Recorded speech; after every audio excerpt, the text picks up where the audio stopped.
Would you believe that high protein cottage cheese can be made into a chocolate peanut butter cottage cheese ice cream? I didn't believe it either until I tried it, and now I'm obsessed. The only thing better than having it in a bowl of ice cream is on a stick as an ice cream bar. And then of course dipped in chocolate and rolled in peanuts and sprinkles. And it's all naturally sweetened with maple syrup without any processed sugar or corn syrup.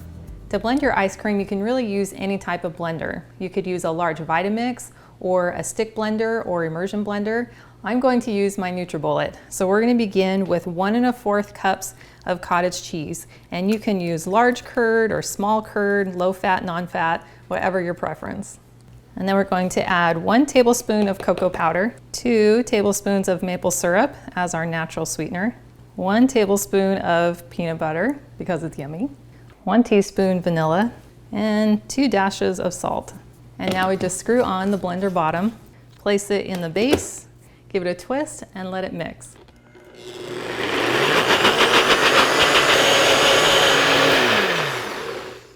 And just like that, you have this super creamy, yummy chocolate peanut butter cottage cheese ice cream base.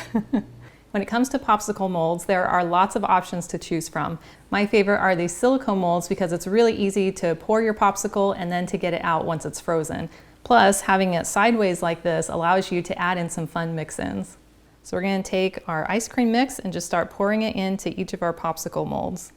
This recipe makes about 4 popsicles, so if you have any extra in your cup, go ahead and drink it and enjoy. And then we just simply take our popsicle stick and slide it in the little slot. And then this goes into the freezer for about 3 to 4 hours or until frozen solid. And now we want to prepare our chocolate dip as well as our sprinkles and our peanuts. For my melted chocolate dip, I'm going to be using these Hu no added sugar chocolate chips, but you can use any chips that you like. So you'll want to pour about 3/4 a cup of your favorite chocolate chips into a microwave safe bowl. And then we're going to add 2 teaspoons of coconut oil. And then I'm going to put this in the microwave for about 30 seconds. And then after 30 seconds, you'll want to take it out and just give it a quick stir with your spatula. And then we'll put it back in the microwave for another 30 seconds. So now our chocolate is nice and melted, so we're gonna give it a quick stir and then it is ready to go. So for our sprinkles and our peanuts, we'll just wanna take 2 small plates. And then I have some peanuts here that I've already chopped up, but you could leave them whole. And then on our other plate, we'll sprinkle probably about 1/4 a cup of sprinkles. And then I have just a sheet of parchment paper to put the popsicles on as soon as they've been dipped in the chocolate. We have everything ready, so now we just need some popsicles. So here are some popsicles that have been allowed to freeze for about 5 hours. So you can see how easy it is to just pull off the cover and then move these out of the way.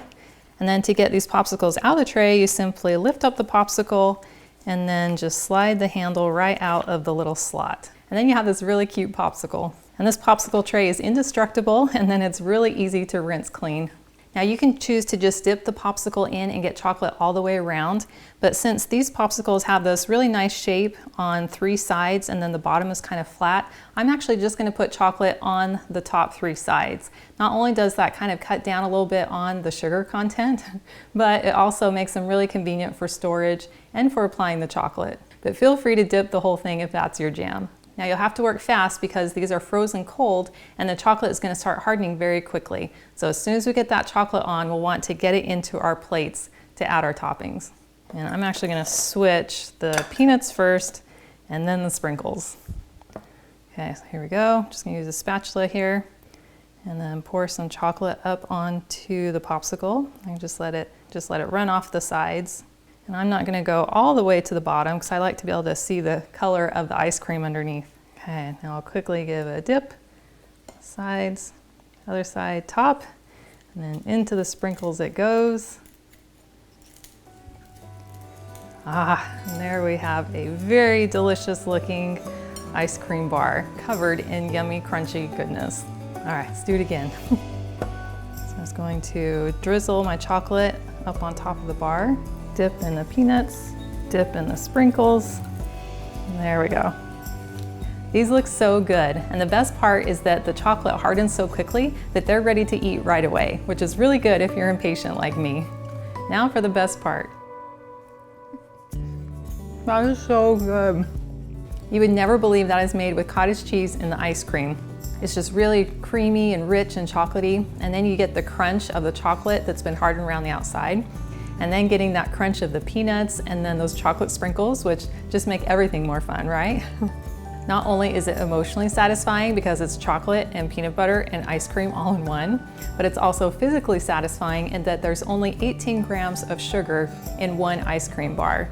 And that's because it's naturally sweetened with maple syrup without any sugar or corn syrup.